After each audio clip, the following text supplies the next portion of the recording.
Hello everyone, welcome back to another M19 draft video. And let's just get this straight out of the way. Yes, this is another video with post commentary, and you know, if I look at how some of my past videos have been received, I guess you people don't really like me doing post commentary, but I had this video recorded without any audio, without any webcam and whatever. So yeah, I didn't want to upload it, so that does mean that I have to provide some post commentary. So terribly sorry about that. This should be the last one of the videos with post-com. Anyway, big one. We got a Valiant Knight. I did highlight some other cards, but I think the Valiant Knight is pretty okay on its own. I do like. This is one of the most. I think this is one of the most awesome lords because we have stuff like Gallant Cavalry and giving 2 bodies a buff and or double strike seems fairly good. Yeah, I did highlight the Drill Master here. But I think we can pick up those common knights a bit later down the line. And I did notice a departed deckhand here, and I also kind of wanted to try that out. On its own, it's a 2/2 unblockable that's really fragile, but that's fine. But for 4 mana, you can make any creature you own, or at least you control, unblockable, and that seems pretty nice. I wanted to try that out. Alright, going into the 3rd pick. I'm gonna pick the Gravedigger here, by the way. But I did highlight the Regal Bloodlord. And I think this is a card I have misevaluated in the past, and I think I'm gonna regret not taking the Bloodlord in a minute. But Gravedigger, also a very strong pickup, a 4 mana 2/2 that gives you back a creature from your graveyard. It's pretty okay. And yeah, look at this. Infernal Reckoning, this it's not a too bad sideboard card, right? But not really what we were looking for here. Do note the Ajani's Welcome, and this is what I meant by kind of regretting not taking the Bloodlord here, because Ajani's Welcome and Bloodlord do kind of combo, and that's pretty powerful. I could pick up the Vampire Sovereign here, have a 3/4 flying body that drains, but I go for the Angel of Dawn, because I'm pretty sure I want to be white here, and I'm not sure if I'm going to be blue or black. But Angel of the Dawn on its own is still pretty okay. I mean, it's also a 5 mana 3/3 flyer that pumps the team and gives it vigilance for a turn. So pretty powerful. Looking at Aerial Engineer here. Yeah, if you can pick up some artifacts, Aerial Engineer can be a total beast. But I don't think this is the deck for us. It's not really shaping up to be like an artifact deck. So let's not take the Aerial Engineer. I don't mind Totally Lost.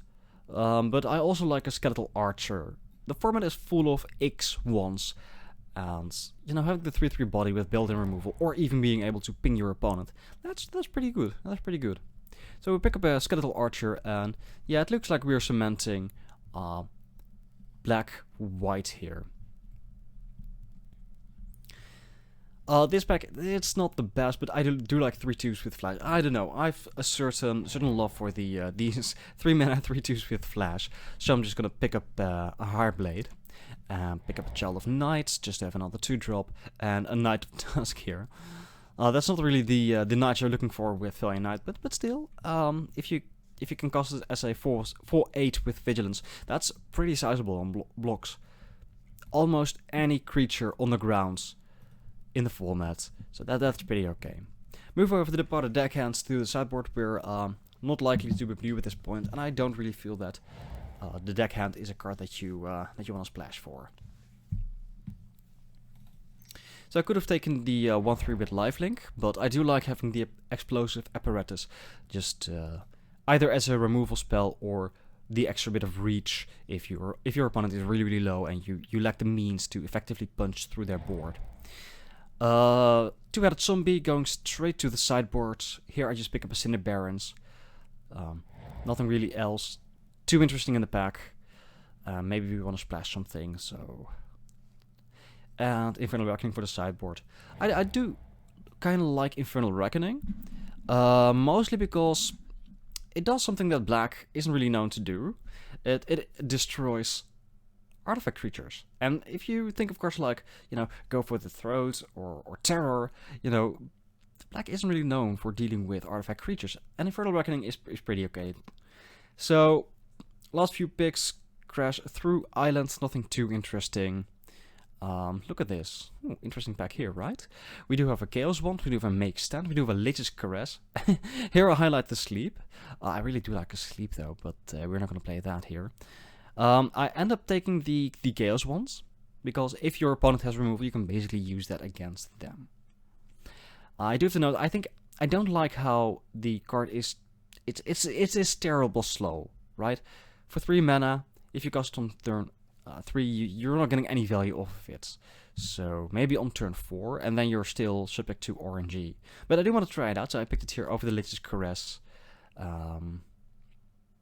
Yeah, and here just waiting a moment for the next pick. I do kind of regret not picking up all the Life Matters cards. We could have like the Bloodlord. We could have had a Jenny's Welcome. We could have had some more lifelink dudes, but it's fine. This is still looking good. Yeah, Isolate. Not a fan of that. We're not gonna pick that. There is a second Regal Bloodlord, but at this point we don't really have all that, you know, life gain. We only have a Child of Night, so I don't really want to go for that. And I do like a Star Crown stack a lot. That really helps you punch through your opponent's board if there's like a stalemate, or if you want to be just have the opportunity to be aggressive, right? So the Star Crown stack just facilitates that. So I picked that here over the 2/4 flyer.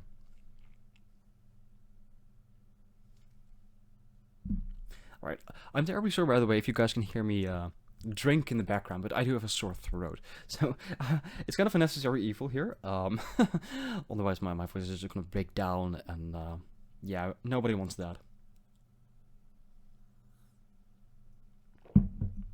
Oof, oh, that's much better. Do note that this video is a bit older than some of the other things I've uploaded. I think the last video that went up was recorded after this one.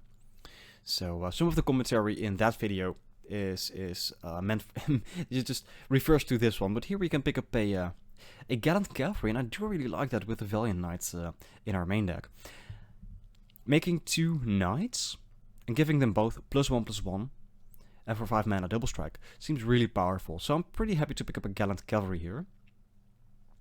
Now, this pack, it just feels a bit weaker. We do have Inspired Charge, we do have a Knight of the Tusk, and a Trusty Pack Beast. And I go here for the Pack Beast. Yeah, and I do want to ride there still a Runic Armasaur. But yeah, I'm not really looking to pick up another 6-drop. Not really looking to pick up something that bolsters the team. And our curve is pretty barren, you know, in the low end of the curve. So I do pick up the 3 mana Beast here, and I do like it just to get back something like an Explosive Apparatus, or maybe an Axe or a Chaos Bond if our opponent boards in artifact removal. All right, this is a pretty uninteresting pack. Wow, that was hard. I'm not really certain at this point. I was not really certain how I was looking at the Ravenous Harpy here, but I ended up just picking up the Meandering River just in case. At this point in time, like a few days after recording this match, I do say I do see the merit of the Ravenous Harpy, but here I was like, yeah, I think we can do better. Just pick up the Meandering River, the tap lands. So if you open up a really awesome splashable card later on, we do have like the tap lands to facilitate the splash. And here we go. Look at this. I'm like, oh my, that's a Psychic Simian. That's a really good 6-drop. I mean, a 3/3 body that flies, and forces your opponent to discard a card while you draw a card. That's pretty okay. So pick up a Psychic Simian. We can splash it off the Meandering River. Also pick up a Vampire Neonate here just to fill up the curve a bit. Like in the beginning of the format, I wasn't really too impressed with just having a 0/3 body, right? But I've grown quite fond of it actually over time, and it's pretty relevant if you can cast it early, and just the incremental life drain can be pretty okay. So picking up a Daybreak Chaplain, just to have another bit of life gain here. Last few picks that aren't really too hot. Just pick up a Night Splash. We already have 13 creatures. I might just play it. So some of our dudes are rather tiny, and just being able to buff them seems pretty okay. Although I am always worrying about the 2-for-1s. If your opponent goes like, oh, removal spell and response, or bounce your creature, you know, that's really awkward. Alright, pick up a second Knight of the Tusk here, just because there's nothing else. Alright, the last few bad picks, I guess. Infernal Scarring goes straight to the sideboard. Oh, look at that, Foil Forest. I'm not really a fan of foil cards, mostly because they tend to they tend to bend. I kind of feel that that's kind of a waste of a card, right? But that's mainly due to the way that you know, the foil is implemented, right, in the physical copy of the card. But you know, after a few times playing your cards, you can just notice how they're starting to bend, and I just really dislike that. Alright, look at this, pack 3, look at this bad boy here, Nicol Bolas. Oh my. Yeah, look, there's a Herald of Fate right next to it, and objectively speaking, that ought to be the pick. That's the safest pick I could make, that or take Vengeance. But honestly, when I recorded this video, I was kind of like, yeah, I was kind of feeling that there was kind of some animosity between me and and the set, like they're really clashing with each other. I wasn't really a fan of Core 19. I still am not a big fan, but I've grown more accustomed to it. Let's just put it like that. But I picked up the Nicol Bolas mainly out of spite, and because I was somewhat like, yeah, well, if this all goes south, at least I got my value off of it, right? So go for another Angel of the Dawn over a Star Crown stack. I did highlight the second departed deckhand. Oh boy, if only we could have played blue. But yeah, I do like the 5-drop here over the Star Crown stack, because our 4 slot is already so stacked. Kind of like another 5-drop here. Alright, here we go. Take Vengeance, pretty much the most relevant card for us. We have precious little removal here. Nah, just pick up the Take Vengeance here, just to have it. Alright, so this pack, yeah, it's not really interesting. Kind of wondering why there's still an Electrify here. But pick up a 3-drop here, fill up the curve a bit more. And let's see what we can pick up here. Because at this point, I'm pretty certain that the deck is kind of okay, I guess. Our main deck only has 21 cards, so we are looking to pick up some things here, just to have some quality cards here. And here I'm like, yeah, Nicol Bolas, this card is so good, and boy, do I not regret that. I just really regret at this point. Like, I wish I could have gone Grixis or something that really facilitates the splash for one of its scholars, but yeah, so be it. Righto, Goblin Trashmaster. That's also a pretty fine lord. It does have some auxiliary benefits. Do highlight this card at Patrol, because that's the card I really like. But I end up going for the Skeletal Archer. Again, it's a card with removal. It grants you some reach, so not too unhappy with that. Oh boy, but taken straight out for the second Gallant Cavalry. Pretty happy to pick that up. That worked wonders with our Valiant Knight. Alright, so here, could take a Duress, but you know what? I'm gonna go for the Submerged Boneyard. So, at this point, we do have 3 lands that help us splash a Nicol Bolas. That's pretty awesome, right? Alright, picking up the Duress here over a Ravenous Harpy and a 3rd Skeletal Archer. Look at that. There's another Submerged Boneyard. Pretty okay. So now we have 4 lands to splash this Nicol Bolas off. I guess you guys see where I'm getting at. Alright, pick up the Ravenous Harpy here. This is the 3rd one we've seen, but I don't really think this is the deck for Ravenous Harpy, but in a pinch, it's a 1/2 flyer that can grow in size. Alright, some pretty Lost Baron picks. Pick up a Tolarian Scholar. Here I'm gonna go for the 2nd Infernal Scoring. You just pick up the Sovereign's Bite. For value, I should have gone for the land, but so be it. We're not gonna play it. We're never gonna play that land. Alright. This is the last few precious picks. Just Walking Corpse. Last pick, Duress. Sure, it's fine. So honestly, here I'm just really thinking, can I splash this Nicol Bolas? How greedy am I willing to be? Like, we're gonna play these 2 Submerged Boneyards. We're gonna play the Meandering River, just so we can play this Psychic Symbiont. And we also have a land that taps for red, right? So we do have all the splash colors here for Nicol Bolas. So here I'm just gonna go ahead, like, you know what, if we can pull this off, it's gonna be awesome. If not, I got my value off of it. It's fine, it's fine. Alright, just messing around a bit with the land base. We do want a lot of whites. Let's just sort these by color. There I go, there I go. Look at that, yeah, we're pretty heavy white. So I do want quite some plains. And 3 of the 4 tap lands we have produce black mana. So there we go. That's 9 sources of white. That's let's take a look. That's 7 sources of black. And with a mountain, 2 sources of red and 3 sources of blue. That actually seems pretty okay. That seems pretty fine.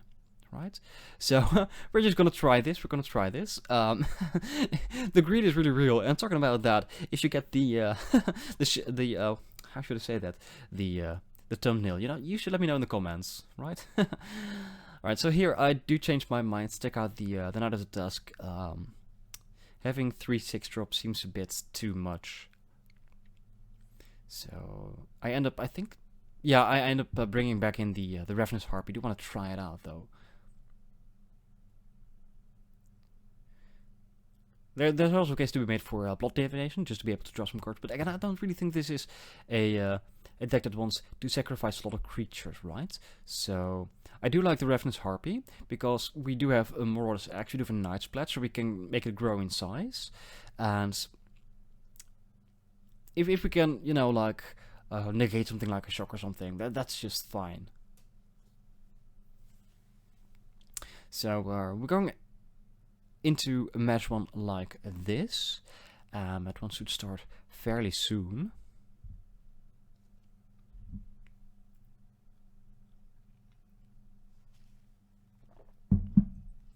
Again, sorry if you guys can hear me drink in the background, but oh my throat is really sore, and I really do want to bring you guys a video today. So yeah, there we go.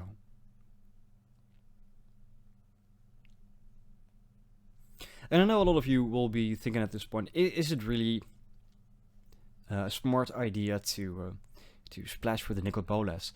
But first of all, it's Nicol Bolas. It's our glorious draconic overlord, right? We can't just diss him.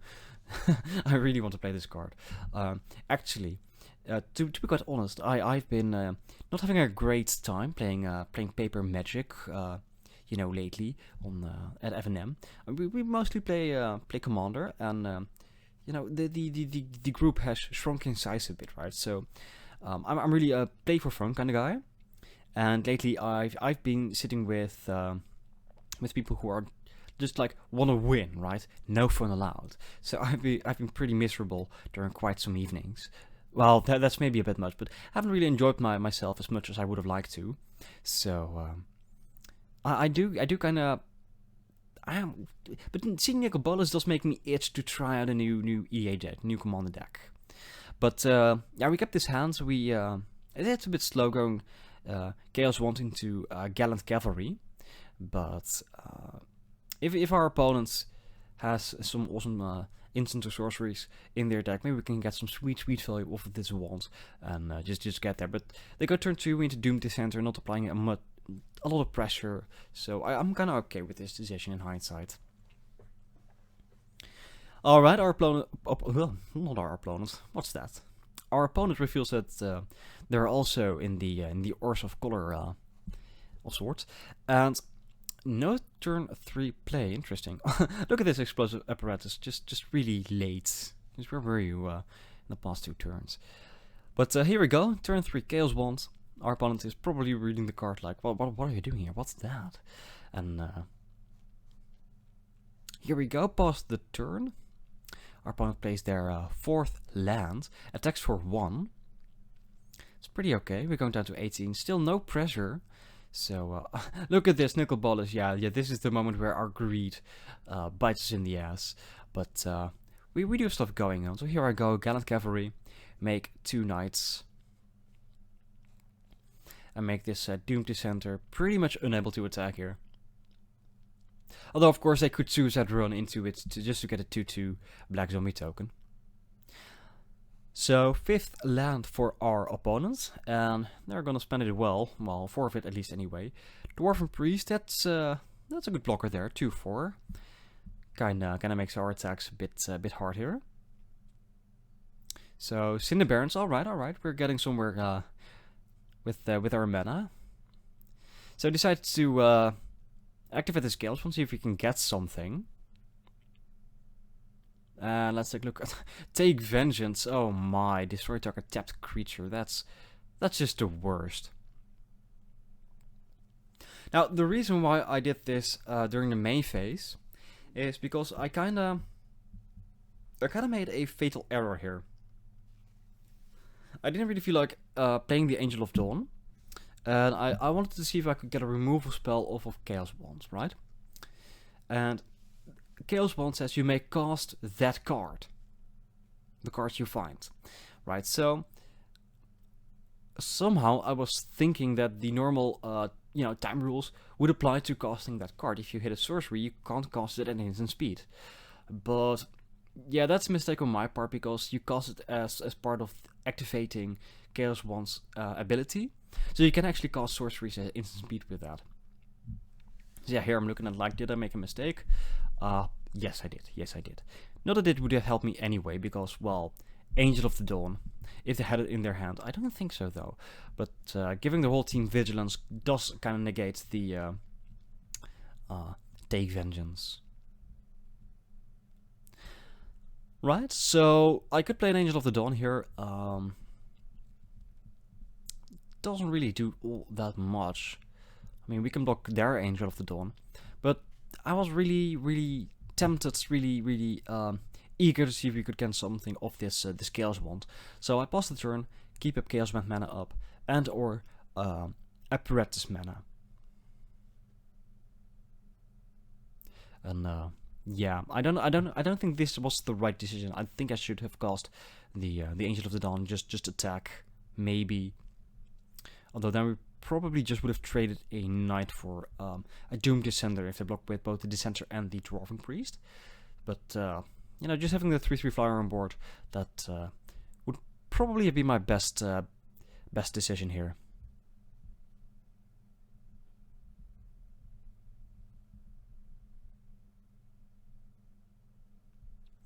But our opponent is taking their sweet time. I don't know what they're... Well, I do know right now, but when I was working, I was like, what's going on? Why are they waiting?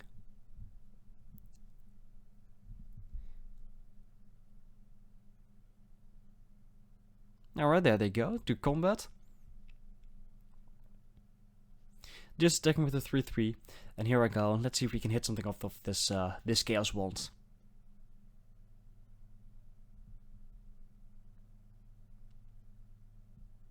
And we get a Blood Divination.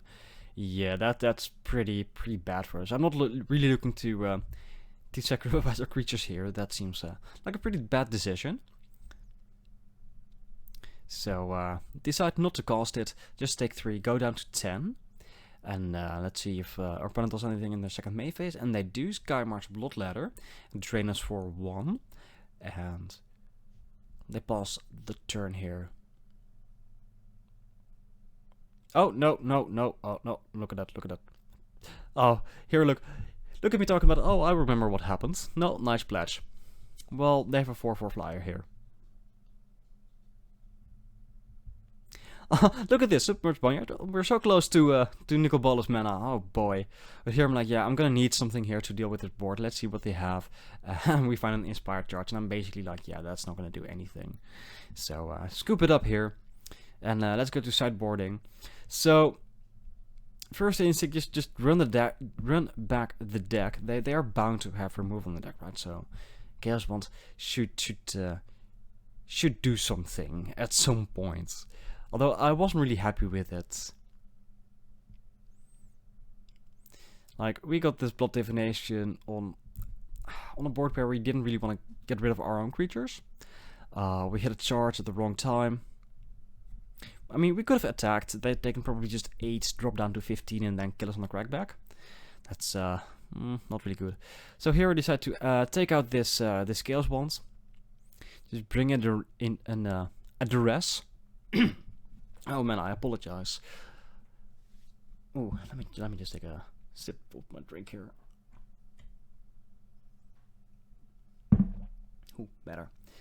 Alright, keepable hand, keepable hand. We can go turn 1 Cinder Barons, get the tap land out of the way. We have Take Vengeance, we have a Higher Blade into either a Stag or a Gravedigger, plus all the mana we need at this point. So, pretty happy to keep this hand. Our opponent goes turn 1 Swamp, passes the turn, and let's see, Vampire Neonates. Sure, that's fine, we don't have a turn 2 play. So, let's just cast it, play our Plains, and pass it back to Sonzaki, I don't know how you pronounce their name. Sonzaki, I think, or Sonzaki, or whatever. Our opponent plays their second land to Plains, and let's see what they do here. Daybreak to play. Alright, that's fine, just a 1/3 with lifelink, sure. Alright, our third turn, play our third lands. Unfortunately, we haven't seen the fourth land just yet, which is kind of sad, because I do want to get this Starground Stag down next turn. But we pass the turn, keep up Higher Blade. Like, if they attack with this Chaplain and they have no real reason not to, then we maybe can ambush them and, you know, block the Chaplain and killing it in the process. So here they go. The Chaplain goes into the red zone, and during their attacks, we cast this Higher Blade. And even if they have like a combat trick, I'm pretty happy to get that out of their hand. So I'm pretty eager to go to blocks and try and see if we can get rid of this cleric.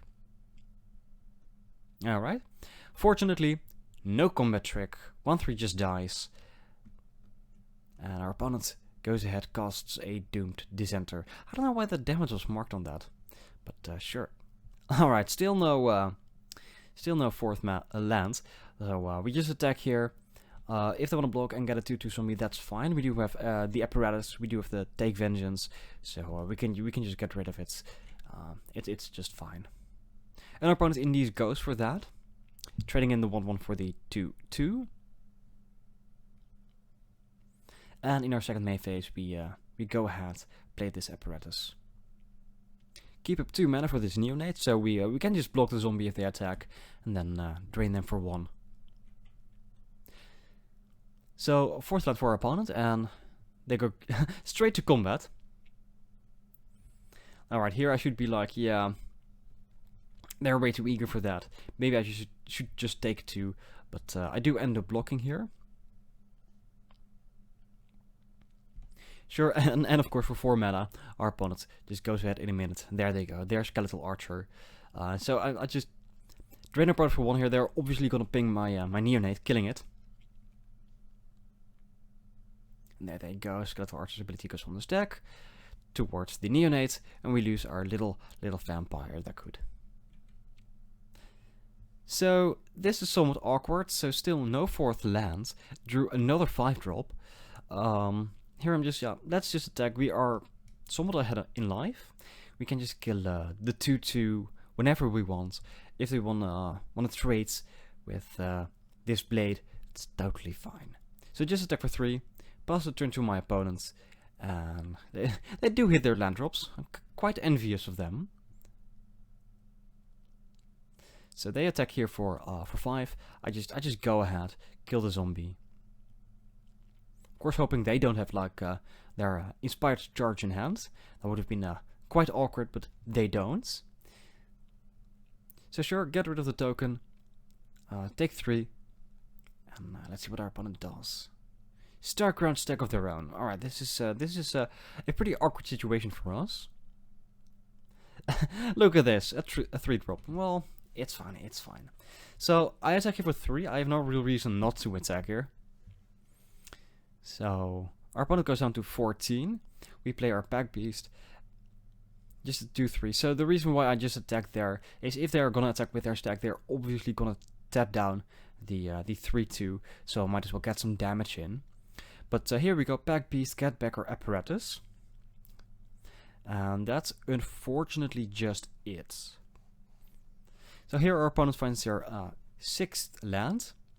They have 3 cards left in hand, and I'm just looking at my hand. Like, if you can find these lands, I think we're in great shape. But we do need to get there. We do need to get there. So of course they tap down the trusty pack piece. I don't think that was necessary. I mean, it's not really. If you just want to go for straight damage, just want to make sure that you can absolutely get the damage in there, I think that that's a fine play. But if you're like, don't really care if you get the damage in, or if I lose a creature, then you don't want to tap down the pack piece. Like, I could just block one of the 2/3s, lose my own beastie, and I mean, they're way ahead, they have the momentum. They don't know about my take vengeance, but sure, so be it. It's a valid decision, just showing another perspective here. Alright, so we drew a 4th land. Unfortunately, it's a tap land, and I've been saying unfortunately quite a lot here. But yeah, I'm just gonna get rid of the stag here. Attack back for 5, but oh dear, they're tapping down. Oh, there they go, Strangling Spores, get rid of for 3/2. Well, it's fine, it's fine. Put my opponent down to 12. So there's still plenty of time for me to recover here, and I just go ahead, play this apparatus, get it out of the way on the board, and pass the turn. And I'm kind of happy that I used this spore from this higher blade. I mean, that ups the chances of this stag to survive next turn or something like that. Alright, our opponent cracks back for 3, doesn't play anything else interestingly enough. But we draw a 5th untapped land, so I just go ahead, play this Angel of the Dawn. See if that does anything. So, no response to that whatsoever. Pump my pack piece to a 3 for Vigilance, attack with it for 3, and feel pretty happy about this situation. This feels okay. Like, I'll happily block the Skeletal Archer with this Angel. We do have a Gravedigger, so we can just get it back. So, pretty okay with that. Alright, Vampire Sovereign. Well, that is a really good draw for our opponents. You see my mouse move a bit away there. I was like quite annoyed, like, oh my, it's gonna be one of those days. But yeah, these Vampire Sovereign, it's one of the best uncommons I think in the set. It's a 3/4 body for 5 mana in the air, which is just awesome. And the drain 3 is a 6-point life swing. That's just so good, right? That's just phenomenal. Alright, I play my second Angel here. And there we go. Attack for 4 in the air. Might as well. I mean, they're never going to block. The Angel has Vigilance now, so we might as well put down our opponent back to 8. And yeah, past the turn, we don't have anything else to do. And this feels pretty okay. This feels pretty okay. Okay, Doom to Center signals that they don't really have anything of value in their hands, so they probably just top deck the Sovereign. Maybe they have a bunch of lands in it, and they're just not willing to show us that.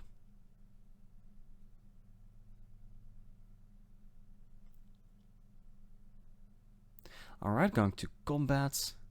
Just attacking with a 3/3. And yeah, it's kind of risky. I could just take 3, or I could block with the Angel of the Dawn here. And I end up doing the latter.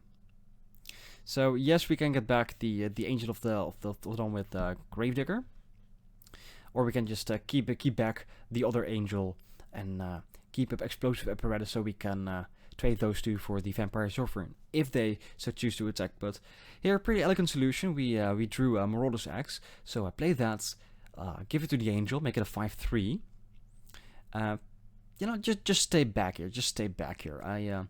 Yes, the 5/3 is on its own a 2-turn clock, so they might just block if we attack here. But I want to play a bit defensive here, just to be sure that we survive, right? So here we go. Play a Plains, and I think I'm gonna go here for the Gravedigger. Get back the second Angel of the Dawn. Just take my time and make sure that we don't get blown out by, you know, a lucky top deck of our opponents. Just stay on the defensive here. And this may be overly defensive, but I stand by my decision here. Although, to be quite honest, looking back here, doing the post-commentary, if I look at this board, I have a 5/3, I can just attack, trade with the Sovereign, probably, and then have a 2/3 and a 2/2 on the board, while they only have a 1/1, right? But doesn't really matter, our opponent apparently drew no gas, just scoops it up, so time to go to game 3.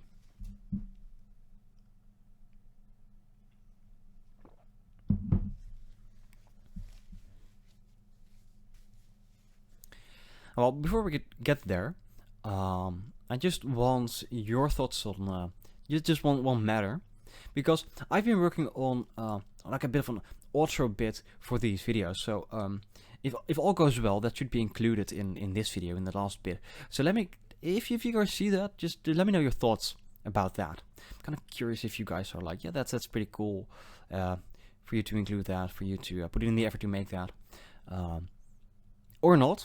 Just let me know your thoughts, I guess. Alright, I keep this this hand here, 3 tap lands, which of itself is a bit awkward, of course. But if we draw any untapped lands, we do have the Marauder's Axe and the Child of Night, so turn 2 and turn 3 play. And let's just see, we did draw Valiant Knight, so I'm pretty happy with that. There we go, playing pretty good draw there. But yeah, we do have the option to go Gallant Cavalry into Valiant Knight in a few turns, and that feels pretty powerful. Alright, our opponent has a tap land of their own. Pretty nice, pretty nice. Nothing else. So they don't attack into our Child of Night, makes sense. Look at this, all 4 tap lands. Well, I can't really complain, can I? So here I go, play Marauder's Axe, keep back the Child of Night. I see no reason to trade with this Dissenter. So I'm just passing the turn here, see what our opponent does. Alright, no land pre-combat, no attacks, and no 4th land in the second main. Alright, this is a pretty good draw. Second land that comes into play untapped, so this allows us to play Gallant Cavalry. Add some bodies to the board. This feels pretty okay. So there we go. Pass the turn, have 6 power versus the 1/1 that our opponent has. So I'm feeling pretty comfortable here.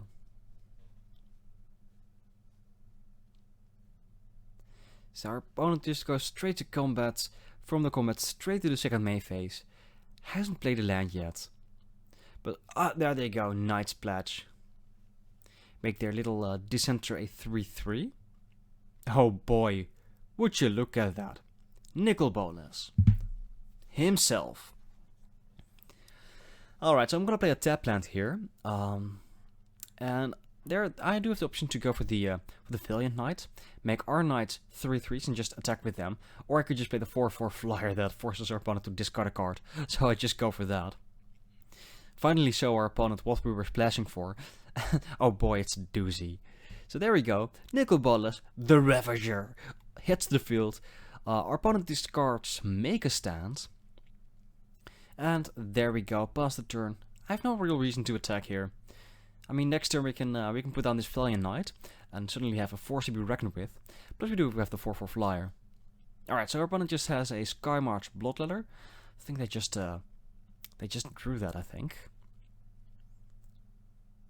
And they pass the turn, still no 4th land. Alright, Knight's Pledge of our own. There we go, add a Submerged Boneyard to the field. Play the Valiant Knight. Pump up all the other knights. And there we go. Get in the red zone. For this is quite a force to be reckoned with, right? So there they go. Doomed Dissenter goes in front of the cavalry. Yeah, here I'm highlighting the Gravedigger.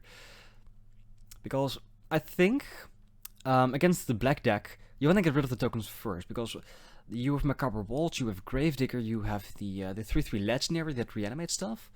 So I kind of feel, and you also have the Rise from the Grave, right? So I kind of feel that you want to get rid of the tokens first, just because of the recursion black has. But our opponent did find the 4th lands, took vengeance upon Nicol Bolas. So alright, that's a thing. We do have the Gravedigger though, so we can just get Nicol Bolas back. Feels pretty awesome. So we have 6 mana to work with. Gonna go ahead, play this this Knight's Pledge on the Valiant Knight. I think I should have played it on the Knight's token, but it's fine, it's fine. 5-6, pretty okay. So this should force some blocks for our opponent here. So 2-2 goes in front of the 2-1 lifelinker. They didn't block with the flying vampire, so they just take 8, go down to 6, and here I go, play the Gravedigger, get back Nicol Bolas.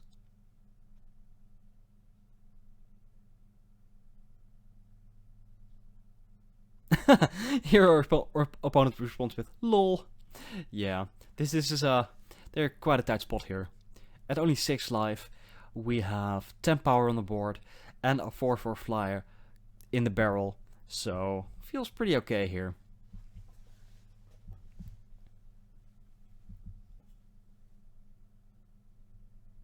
Alright, so our opponent has a gallant cavalry of their own.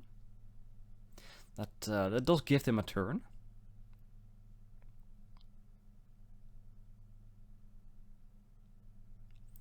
And let's see, that just pause. Here we go ahead, draw a plane, so we can play Nicol Bolas. We can also equip more Marauders X or just keep a mana for Higher Blade. But yeah, I'm just attacking here. I mean, we can give our knights double strikes. So even if one knight just gets through, we can give a double strike and just win the game. So they can't really go ahead and try to trade here, or at least double block something. So yeah, they have to pretty much block like this here, right? So of course they could double block the Knight's token or something like that, but then they still go down to 4 and are pretty dead on board to the Nicol Bolas. Yeah, here they're kind of like, yeah, can we go to 1 here? Can we double block this Valiant Knight? And then they realize, yeah, but it gives all the knights double strikes. So if this token connects, we're just dead. So here they go. I'll happily trade my Gravedigger here. Clear up their side of the board. And let's just go ahead, play this Nicol Bolas, and that should be game, right? I don't see them coming back from this. So our opponent sees the second Nicol Bolas on the stack, it's coming down. They have to discard a card here. Discard an Angel of the Dawn. And we just go to the end step, their turn. Also of note, during our turn, we can flip Nicol Bolas. Pretty awesome, right? And our opponent is like, yeah, we're not gonna recuperate from this. This is fine. We're just gonna scoop it up here. So, alright. Got them for the 2-1 here. Got the first match in the bag. So here we are. Match 2. And you know what? I'm just gonna keep this hand. It's a bit awkward having this Nicol Bolas here. That's kind of a mulligan. But 2 lands.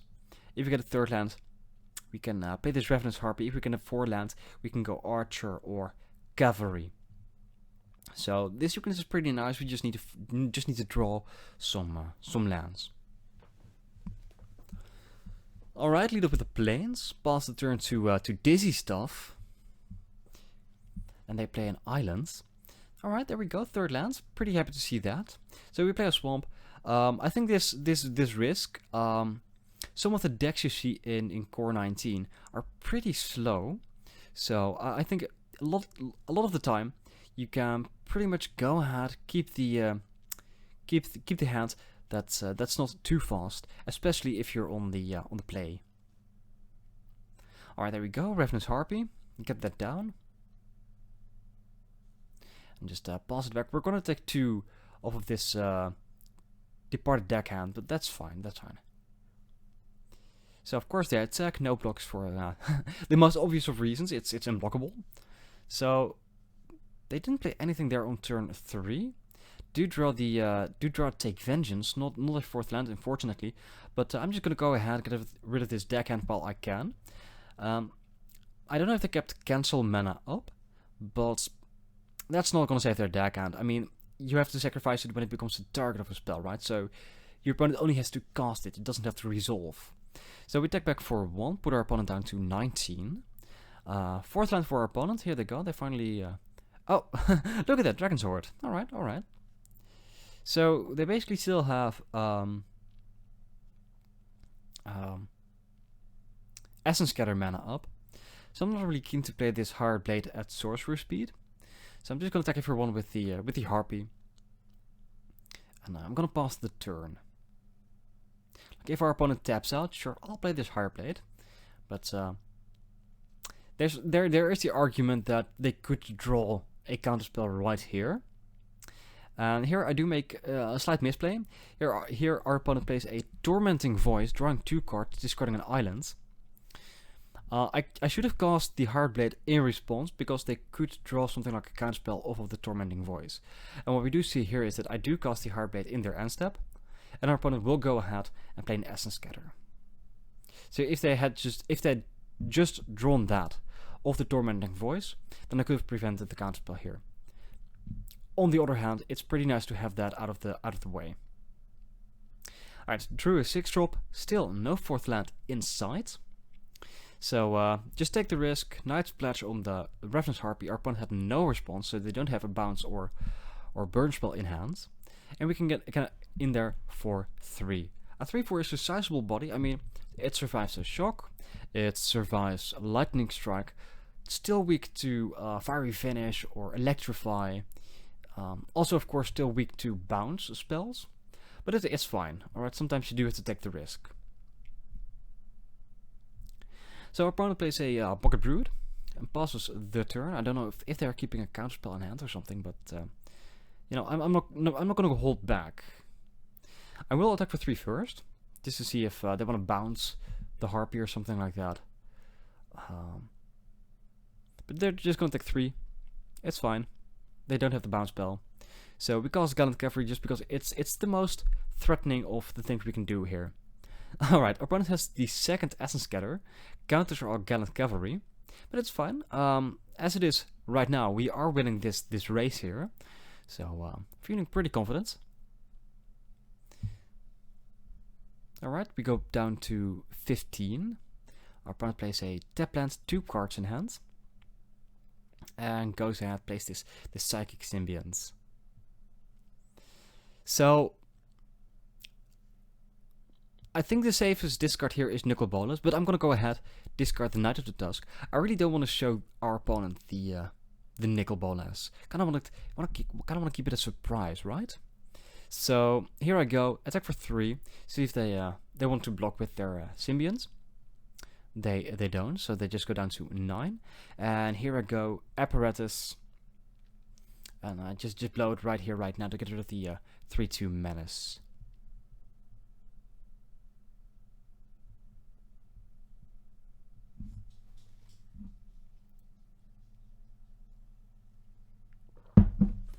Alright, our opponent attack for 3. I'll happily take the damage here. At this point, it's just fine, right? They're not really in a position to win this race, but they did draw their Frilled Serpent, which is a sizable gentleman.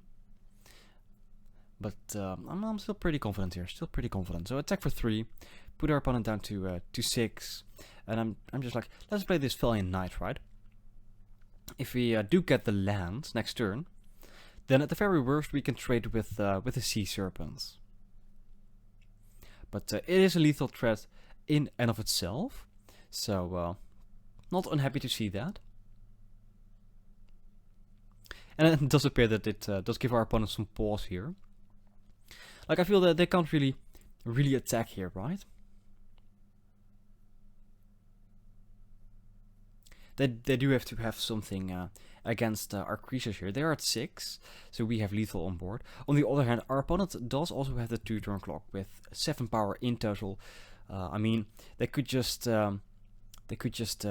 give their Sea Serpent unblockable attack for 7, put us down to 5, and if you don't draw land, well, we're in trouble. Or they have a removal spell to get rid of this knight, then we're probably just dead here. But now our opponent plays it safe, just attacks with the 3/3 flyer here. They have 1 card in hand, so I'm pretty happy. Still no 5th land here.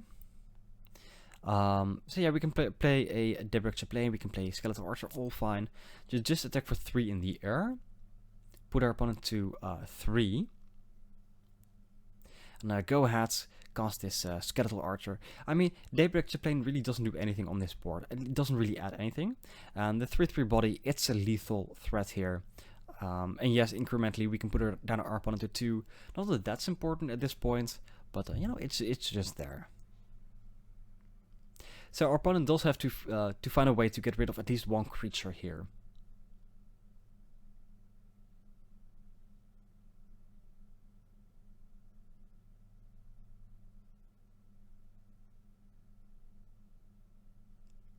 But they are taking their time.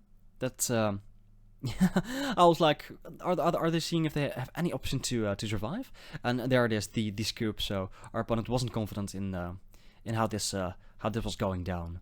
So pretty happy there. I really do like Chaos Wand against this matchup. For example, if they play a creature, you can activate Chaos Wand in response. Either get a counter spell or a removal spell, right? So that's pretty nice, pretty nifty. I do bring in Duress just in case. And I will take out this Ravenous Harpy. Yes, it did quite some work in this game, but on its own, so far it just has been a 1/2 for 3 mana. Not too, not too powerful in and of itself. While maybe we can just nab a counter spell or removal spell with Dub. Oh, not with the Dub. What am I talking about? With the Duress. Alright, I like the curve I see here. We can go Child of Night into Hireblade into double Cavalry. So I'm gonna keep this hand. We do need 1 land, but we're gonna draw into that at some point, right? Our opponent moved to 6. Kept the card on top for the Scry. And leads up with a Mountain. Alright, so just get this Submerged Boneyard out of the way.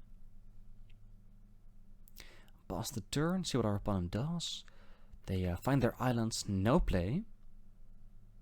Alright. Still no 4th land, but again, we do have some time. Go ahead, play this Child of Night. It does represent a bit more pressure from the get-go than this Chaplain. Plus, it's more incremental life gain. So, turn 3, our opponent still doesn't have anything. Kind of worried about the Essence Scatter here. But I'm just going to get in there for 2. 4-point Lifestring. Pretty sizable. And I'm just going to pass the turn, keep up Hireblade. I mean, I just don't want to run into an Essence Scatter if I don't need to. So our opponent just missed a land drop, so here I just go ahead, be opportunistic, play this Hireblade.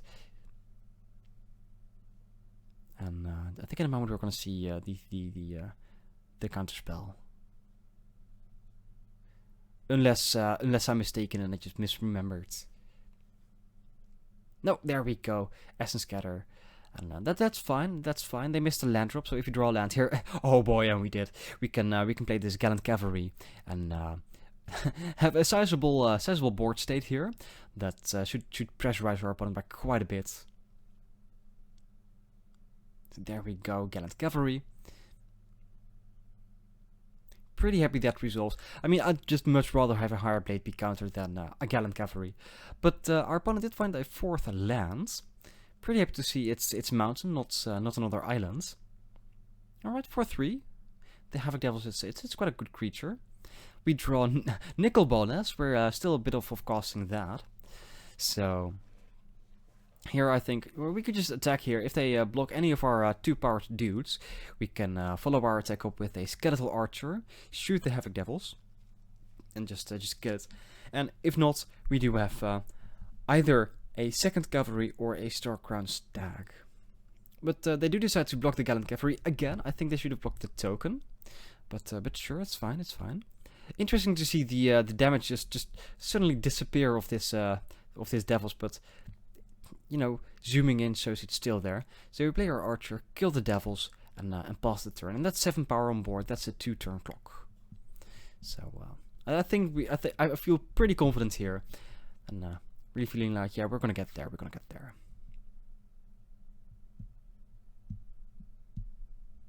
So our opponent did have another 4-drop, a Snapping Drake. So I'm just going to go ahead and attack with everyone, because each of these creatures also kills a Snapping Drake. But they're obviously going to block the 3/3, just save some damage. That's fine. They go down to 8, and here I go ahead and play the Stag in a second or so. Yeah, I think that's a slight misplay. I was thinking like, yeah, if they play a creature, we can just power through. You don't need to worry about blockers. But then again, the Gallant Cavalry would have put lethal on the board, right? So that might have been better play. But look at this. Our opponent just plays a Tormenting Voice, discards their Surge Master. They're really digging for something to play here, to stave off our assault. So they did find their second island. Maybe they're regretting the discard of the Surge Mare right here. But they didn't play anything. So we find a fifth land, play that, and I'm just gonna attack here, see what they do. If they don't have anything, they go down to 1, right? And should be game. Should be game. I don't see them coming back from this. Yeah, here I just noticed to myself, I should have played this Gallant Cavalry. It's just a stupid mistake. Ah, this person Knight token, sure, that's fine, that's fine. So, you can get rid of a 2/2, sir. So we knocked them down to 3. And we know they don't have counterspell, so I'm just gonna go ahead, play this Gallant Cavalry. And this is just certain doom for Dizzy stuff here. I don't think there's any way, shape, or form that I don't think the format offers any way to deal with this.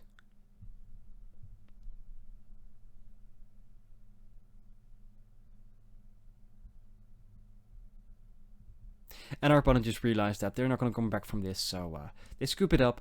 And 2-1 so far. I feel pretty happy with this.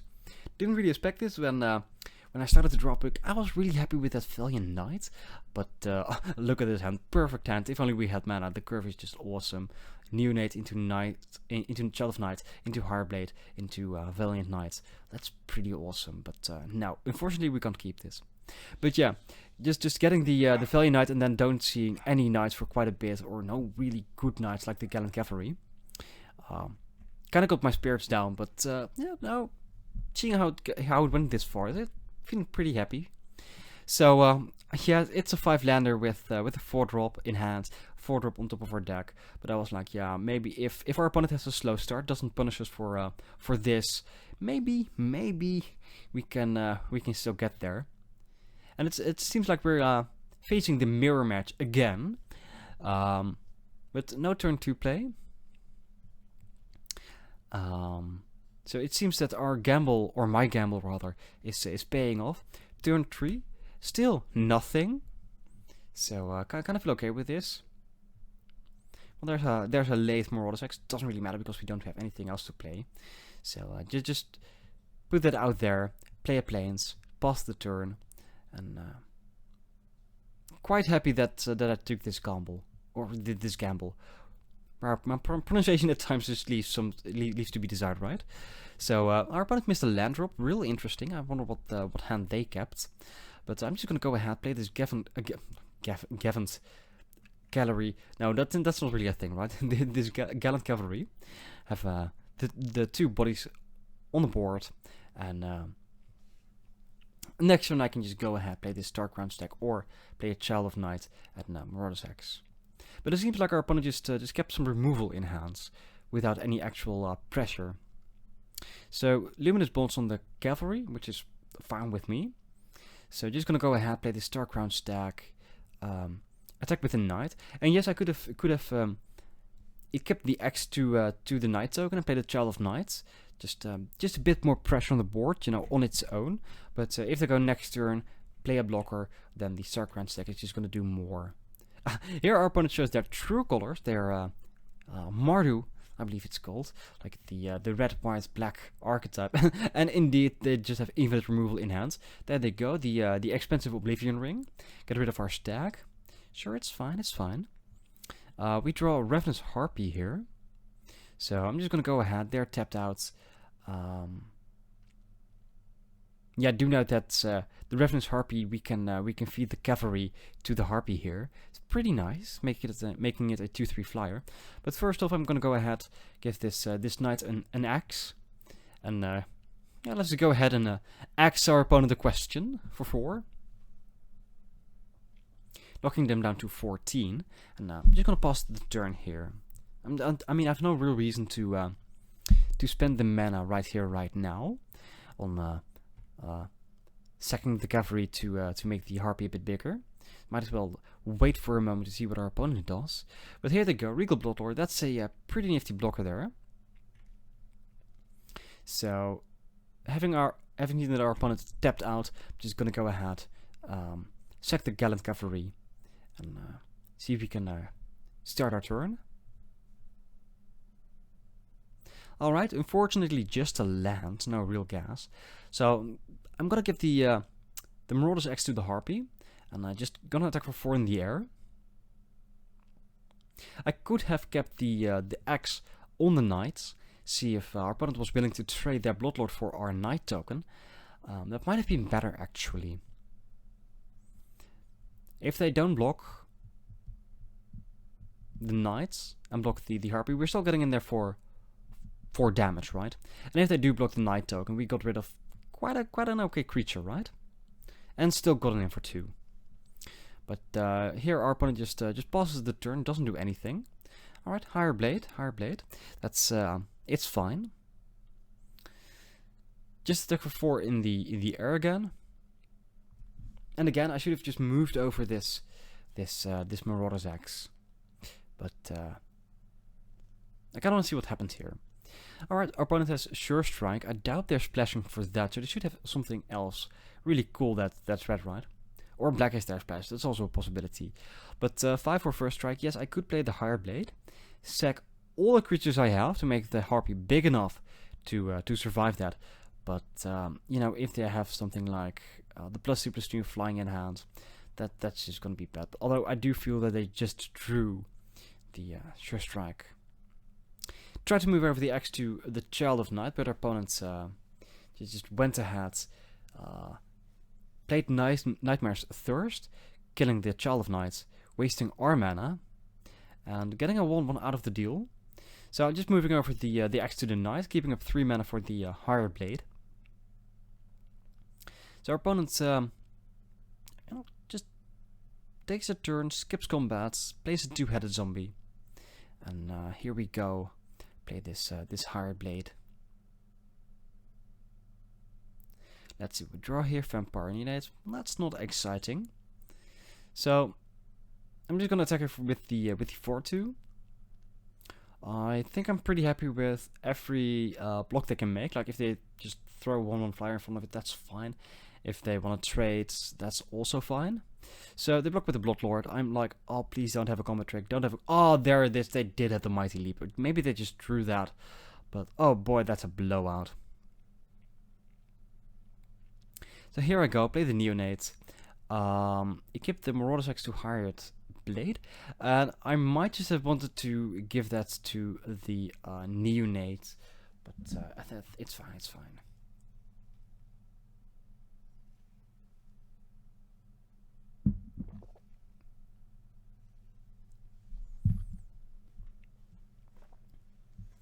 Alright, no attacks. Totally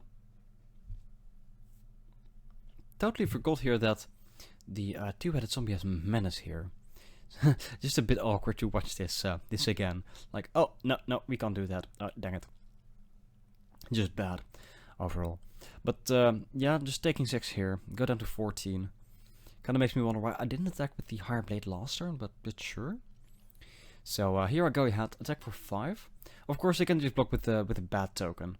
But, you know, if you never try, you never get there, right?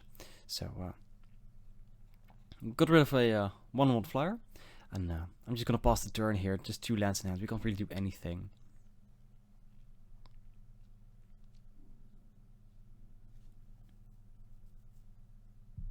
Alright, there we go. There we go.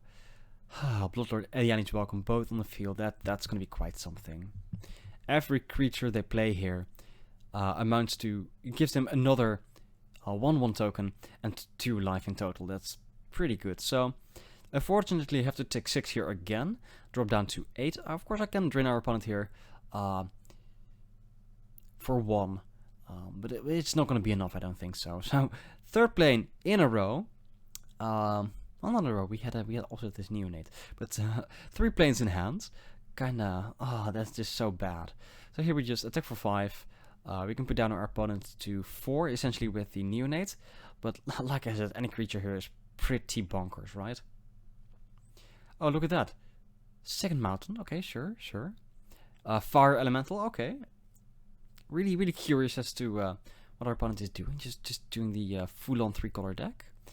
But yeah, fire elemental. They gain 1 life here. They can attack for 6 again. Put us down to 3. And yeah, there they go. Going to the end step, making a 1/1 token. We drain them for 1, but yeah, they gain a token which triggers the welcome again. So they're at 6. We can't punch through at this point. Oh, 4th land. Yeah. So I'm just gonna concede here. There's no way for us to win here. I'm just gonna show my opponent like, yeah, we had 4 lands. It's pretty bad here. So yeah. I mean, I wasn't really too stumped by this. I mean, we still have another game to go, so I'm just like, let's just see what we can do here. Bring in the duress, mainly to hopefully deal with something like a Hieromancer's Cage or Luminous Bones before it comes down. Bring in the second duress, took out the Harpy, play the 41 special, and yeah. But like I said, I'm pretty okay with how things are. I mean, against the odds, we went 2-0 so far. But yeah, a hand you just saw, we're not gonna keep that. If that were a swamp instead of a plane, I might have considered it, but no, just no. Keep this hands, just because we have the apparatus, we have turn 3 play, we have a cavalry, so it's pretty okay. So we just need to find some lands. Alright, scry the higher blades to the bottom. That's absolutely not what we were looking for here. So lead off with this apparatus, pass the turn to Onside Thousands, who leads off with the swamp and passes the turn straight back. Alright, the rest that's a bit awkward. So play this plains and just go ahead and pass the turn. Kinda wish we could have ended this on a high note. That's pretty much my thinking at this point. But we'll see. Well, I did find a 3rd land. Unfortunately, not really what we were looking for. I would have been happy with the swamp there. But I'm not gonna complain. We can play this Chaos Wand. And any hand from this point on, I'm gonna be pretty happy with that. And there we go. Finding a plains. Just play this cavalry here. And I'm kind of nervous though, because, well, we do have the board presence here, right? But our opponent still has 7 cards, 6 after casting the Hieromancer's Cage. So if they manage to curve out, we could be in some real trouble here. But alright, our opponent got rid of the cage here. I found my swamp. Just play this duress to see what our opponent is working with. And oh boy, we see why they're playing red, right? Lethless Dragon Queen. That's a big flyer. 6 mana, 6/6 flyer. That has 2 upsides. That's pretty damn good. Alright, so Bloodlord in hands, 2-headed zombie in hands. So could get rid of the Nightmare Stirrers or the +3/+0 and first strike, the sure strike. Decides to get rid of the Nightmare Stirrers just to prevent our opponent from gaining life, right? Attack for 4, putting down our opponent at 16, and I'm just gonna pass the turn here. I'm gonna keep up this apparatus. Alright, so our opponent puts down a plane, plays a Bloodlord. We just draw land here, which is kind of sad. You know, on the other hand, I'll happily attack into this Bloodlord and trade also the apparatus for one of my dudes for the Bloodlord. Yeah, for a moment my heart just jumped like, yes, block the actual creature, just do it, you know, you want to. I have this Gravedigger, I just get this Gallant Cavalry back. But our opponent decided against that, block the token. Sure, I'll trade a token and an apparatus for the 2/4 flyer. So gonna pass the turn here. Unfortunately, we don't really have anything else to do. I should have played the plains here, but for some reason I decided against that. So that's the 4/2, the 2-headed zombie that we knew of.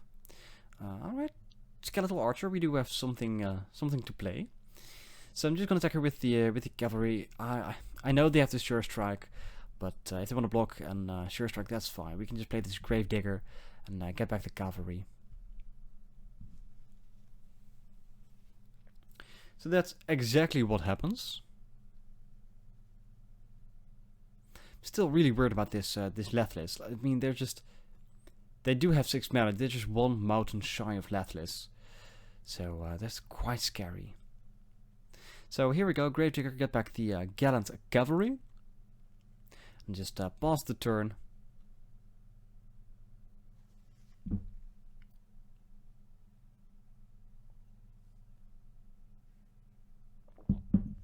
So opponent played a swamp, so still no second mountain. Pretty happy to see that. Here, no blocks, 14 minutes, can't block it, unfortunately. It's fine, it's just fine. Drew a Knight of the Tusk. It's a big creature. So I'm just going to attack it for 2.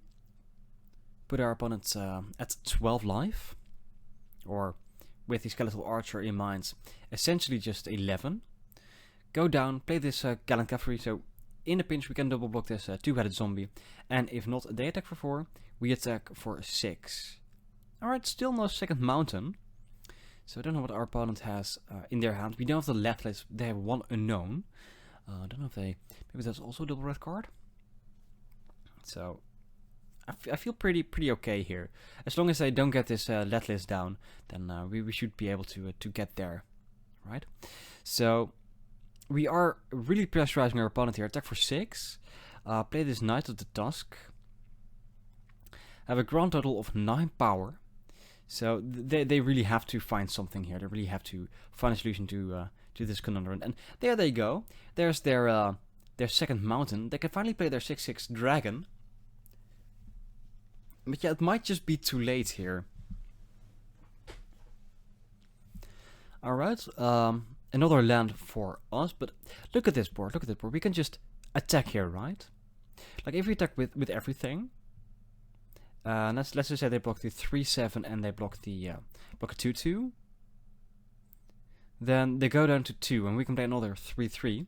And we only lose 1 creature, right? So we still have 4 creatures versus their 1 while they're at 1 life. So I'm just gonna be aggressive here. Just keep on pressurizing my opponents. Sir, this is fine. Abnormal endurance, sure, go ahead. Look at these blocks, right? So they just decided to block the 2/2s. So look at this. We have a Skeletal Archer in hand and our opponent goes down to 1. So cast this Skeletal Archer for the win. Ping our opponents. And there we go. So that went pretty well for us. So I don't feel really the need to change anything here. Just gonna take on 1 duress. I think 2 are maybe just a bit too much, right? I mean, we want to draw 1 early. That's fine. But I think later in the game it's just gonna be a dead card in too many instances. So back to 40. Let's see. Alright, this is a keepable hand. We can go tap lands on turn 1 into a turn 2 Daybreak Chaplain, turn 3 Chaos Wand, and maybe a turn 4 Gallant Cavalry or Stag. So it seems like a pretty good curve. And there we go. That's our 4th land. Feels good, feels good. So pass the turn back to our opponents. There they go. Play a plains. Don't do anything else. So we gracefully attack, accept our turn. Alright, 5-drop, that's pretty okay. This curve is starting to look real awesome.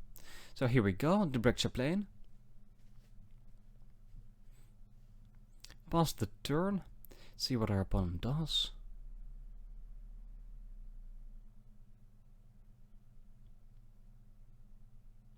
Well, for a moment, the little text box did say paying cost, but then opponent apparently decided against that. Sure, that's fine.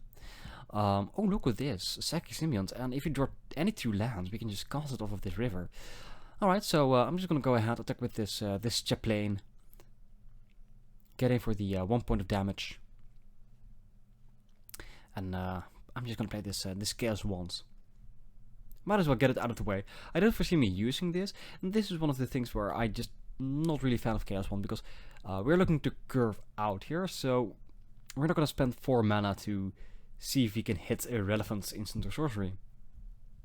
Like, yeah, we just go Cavalry here, probably into Dawn, is what I'm thinking here. So, but sure, we do have the option, and that's not too bad to have. So I'm just gonna attack for 1 here. Obviously my opponent doesn't block, and there we go. Play the Gallant Cavalry. It's really interesting to see this this motivator here, because at first our opponent's deck seems to be more control-like, and this is very much an aggressive card, right? But I guess even later, if you can give your big dragon, or even your flyer or 4/2 menace guy haste, that's still pretty okay, right? So play this Angel of the Dawn here, pump the team, and oh boy, look at this. Our opponent just scoops it up. They're like, yeah, no, we're not gonna deal with this. We're just missing land drops like mad. We're too far behind. Anyway, that's gonna be all for this video. So, you guys, thank you for watching. Thank you so much. I hope to catch you in the next video. And don't forget to let me know if you know what the reference in the thumbnail is. And also, if you've made it this far, let me know what you think of the outro. Again, thank you for watching. Until next time, cheerio.